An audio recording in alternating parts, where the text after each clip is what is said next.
సిగన నువ్వే మొగలి పువ్వై ఒదిగి ఉందువు గాని చిలిపి నవ్వే పిలుపునిస్తే రానా కిన్నెరసాని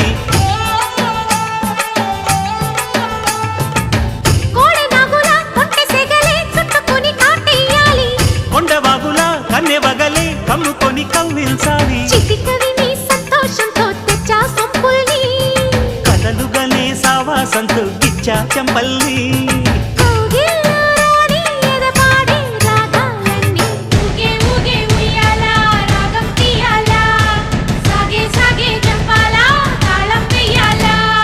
కొండ కోన గుండెల్లో